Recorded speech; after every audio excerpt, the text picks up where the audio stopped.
सुप्रभात प्रिय विद्यार्थियों, आप सब कैसे हैं। उम्मीद करती हूँ कि आप सब स्वस्थ होंगे और आपके स्वास्थ्य की मंगल कामना मैं ईश्वर से करती हूँ।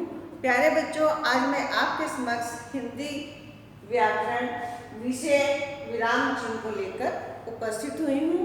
प्यारे बच्चों, आज हम विराम चिन्ह के बारे में बात करेंगे। विराम का क्या अर्थ है? विराम का अर्थ है विश्राम करना। विश्राम करना अर्थात वाक्य को लिखते समय विराम को प्रकट करने के लिए लगाए जाने वाले चिन्ह विराम चिन्ह कहलाते हैं। जब हम कुछ लिख रहे होते हैं और उस समय हमें कहीं रुकना है, थोड़ा ज़्यादा रुकना है, या कोई हमें किसी से प्रश्न पूछना है, तो या हमें कोई बड़ा शब्द को छोटा बनाना है, तो इनके लिए हमें विराम चिन्हों का प्रयोग करना होगा। तो कहा जाता है, जब वाक्य को लिखते समय विराम को प्रकट करने के लिए लगाए जाने वाले चिन्ह विराम चिन्ह कहे जाते हैं। तो देखें, जैसे वह कहाँ जा रहा है। अब ये क्या है? हमारा एक प्रश्न है कि हमने वाक्य बोला, उसके बाद एक चिन्ह लगाया जिसे हमें प्रश्नवाचक चिन्ह के रूप में दिया। अब घोड़े को रोको, हमने थोड़ा विराम लिया, मत जाने दो, तो हल्का सा विराम लेने पर हमने यहाँ पर अल्प विराम चिन्ह का प्रयोग कर दिया, जाना। और फिर देखते हैं, घोड़े को रोको मत जाने दो, यहाँ भी हमने अल्प विराम चिन्ह का प्रयोग किया और पूर्ण विराम का भी यहाँ प्रयोग किया कि हमारा वाक्य यहाँ पर पूरा हो गया है। जो ये चिन्ह है, इन्हें हम विराम चिन्ह के नाम से जानते हैं। तो प्यारे बच्चों, अब देखा कि विराम चिन्ह किस प्रकार है। विराम चिन्ह वाक्य को लिखते समय या बोलते समय कहीं कहीं थोड़ा बहुत रुकना पड़ता है, जिससे भाषा का अर्थ पूर्ण रूप से स्पष्ट हो जाता है। लिखित भाषा के इस ठहराव को प्रयोग करने के लिए कुछ विशेष चिन्हों का प्रयोग किया जाता है, जिन्हें विराम चिन्ह कहते हैं। जैसे हमने बताया, वह कहाँ जा रहा है, प्रश्नवाचक चिन्ह लगाया तो हमारा पूरा हो गया। और हमने एक प्रश्न पूछा था तो प्रश्नवाचक चिन्ह का प्रयोग किया। फिर हमने कहा था, घोड़े को रोको मत जाने दो, घोड़े को रोको मत जाने दो, तो हमने यहाँ अल्प विराम का चिन्ह लगाया था और पूर्ण विराम का चिन्ह लगाया था। तो ये चिन्ह जो लगाए जाते हैं, इन्हें ही हम विराम चिन्ह के नाम से जानते हैं। यदि विराम चिन्ह को सही ढंग से प्रयोग न किया जाए तो वह अर्थहीन हो जाता है और अस्पष्टता भी दिखाई देती है। अस्पष्ट मीन्स स्पष्ट रूप से वाक्य नहीं रह पाता।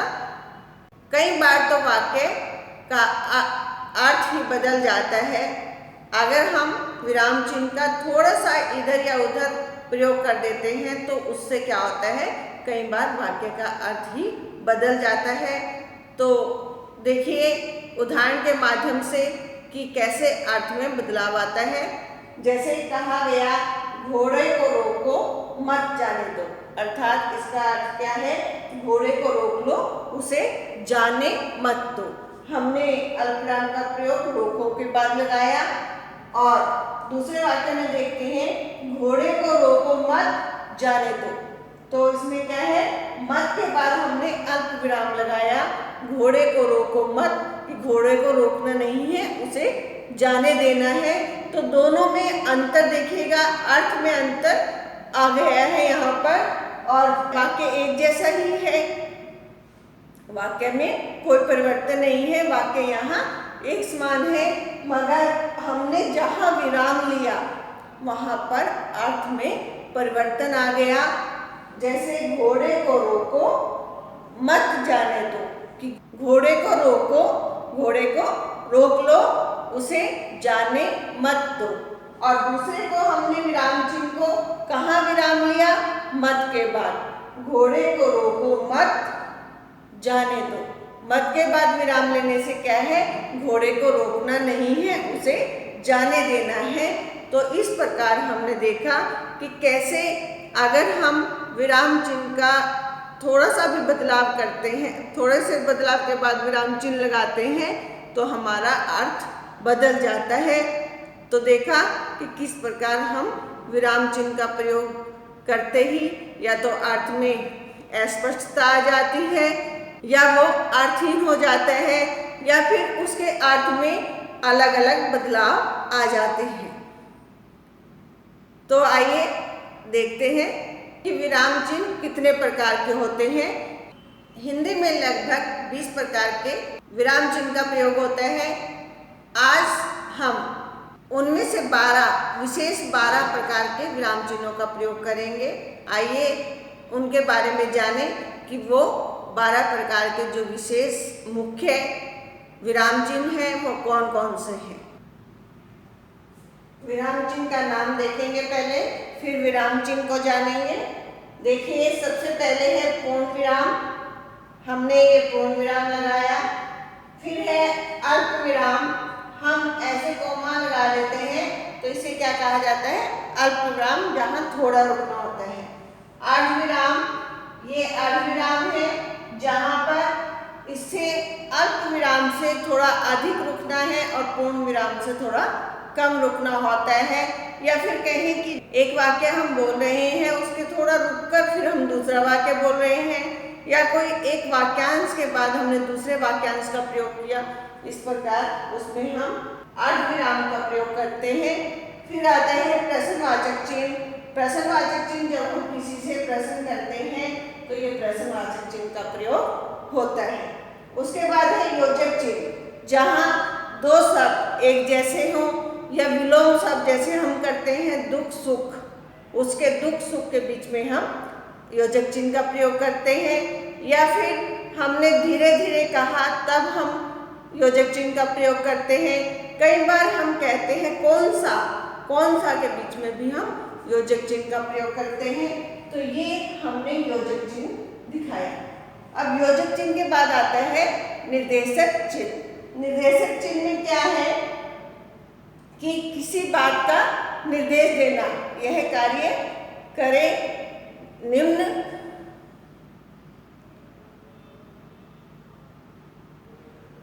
कहते हैं निम्नलिखित प्रश्नों के उत्तर दीजिए। उसके बाद हम निर्देशक चिन्ह का प्रयोग करते हैं। ये निम्नलिखित विशेषताएं इस प्रकार हैं। आगे हम अब निर्देशक चिन्ह का प्रयोग योजक चिन्ह से थोड़ा बड़ा होता है। लगते दोनों बराबर है, मगर निर्देशक चिन्ह का जो प्रयोग है वो योजक चिन्ह से थोड़ा बड़ा होता है। अब 7वें नंबर पर देखते हैं विवरण चिन्ह। 7वें नंबर पर क्या आता है? विवरण चिन्ह। विवरण चिन्ह में जैसे हमने कहा वाक्य को बोलते या लिखते समय थोड़ा रुकते हैं, उसे हम विराम चिन्ह कहते हैं। जैसे जैसे के बाद हमने विवरण चिन्ह का प्रयोग किया तो ये आपका विवरण चिन्ह आ गया। ये दो डॉट लगाने के बाद निर्देशक चिन्ह की तरह हमने लाइन लगाई तो इसे कहा गया विवरण चिन्ह। उसके बाद है लाघव चिन्ह। लाघव चिन्ह कहा जाता है जब हम किसी बड़े शब्द को एक छोटा रूप दे देते हैं। जैसे डॉक्टर शब्द है, डॉक्टर को हम पूरा ना लिखकर छोटा लिख दें और डॉ के पीछे हम सर्कल दिखाते हैं, वो सर्कल क्या है? लाघव चिन्ह का होता है। प्रोफेसर ना लिखकर प्रो कर दें और फिर एक सर्कल दिखा दे, वो क्या होता है? लाघव चिन्ह। हम किसी भी बड़े शब्द को छोटा करके उसके पीछे इस सर्कल को लगाए तो ये क्या है? लाघव चिन्ह। अब है त्रुटिपूर्वक चिन्ह। त्रुटिपूर्वक चिन्ह क्या है? जब हमारे वाक्य में लिखते समय कहीं पर गलती हो जाती है या छूट जाता है तब हम एक उल्टा वी का साइन बनाते हैं और उसके ऊपर लिख देते हैं ये त्रुटि पूर्वक, और त्रुटि पूर्वक को हम हंस पद चिन्ह भी कहते हैं। यहाँ पर मैंने लिखा नहीं है, वैसे त्रुटिपूर्ण चिन्ह को क्या कहते हैं, हंस पद चिन्ह के नाम से भी जाना जाता है।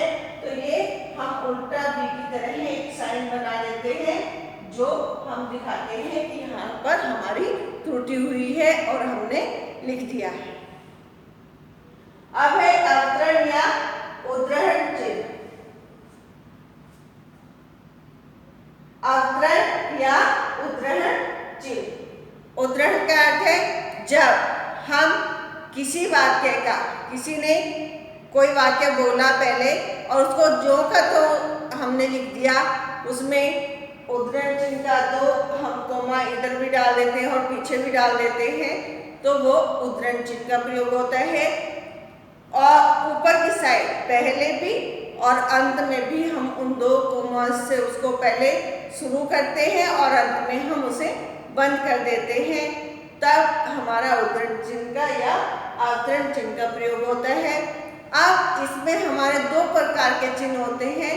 एक होता है जब किसी को कोई उपाधि मिली है या किसी पुस्तक का नाम आया है या किसी कवि का या लेखक का हम वर्णन करते हैं, तो हम इकहरा उद्धरण चिन्ह का प्रयोग करते हैं। दो प्रकार के हैं, इकहरा उद्धरण चिन्ह और दोहरा उद्धरण चिन्ह। इकहरा उद्धरण चिन्ह कब आता है, जब किसी पुस्तक का नाम देना है या किसी कवि का नाम आ गया या किसी विशेष व्यक्ति का नाम हम लिखते हैं, तब हम उसमें इकहरा उद्धरण चिन्ह का वर्णन करते हैं।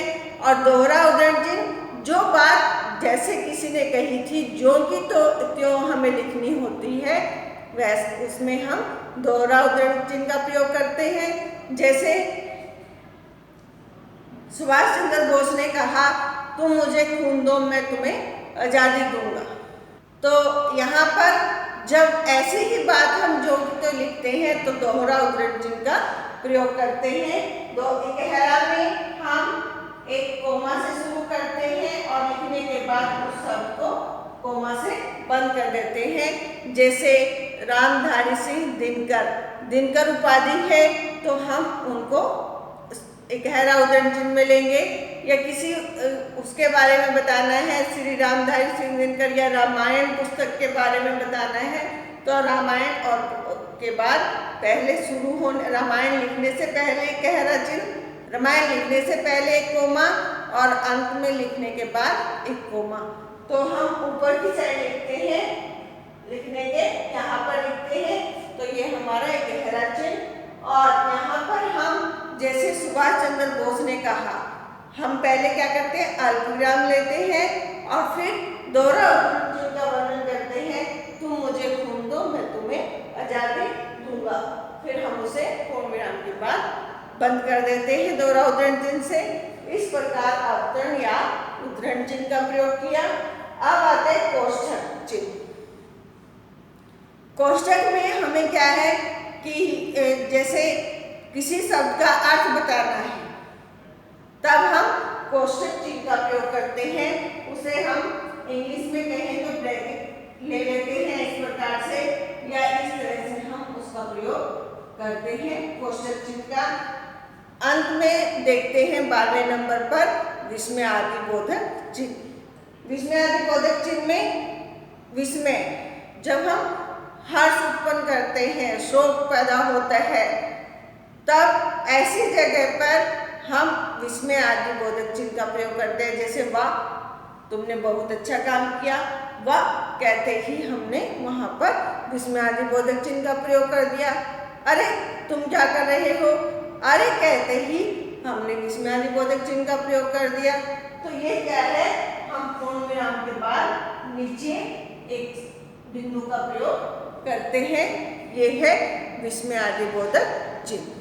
तो प्यारे बच्चों, हमने जाना कि विराम क्या होते हैं, विराम का अर्थ क्या है, विराम चिन्ह की परिभाषा को जाना, और उसके बाद ये भी पता लगा कि हिंदी में विराम चिन्ह लगभग 20 होते हैं और उनमें से हमने यहाँ आपके सामने 12 विराम चिन्हों का प्रयोग किया। 12 विराम चिन्हों के बारे में हमने यहाँ पर जाना।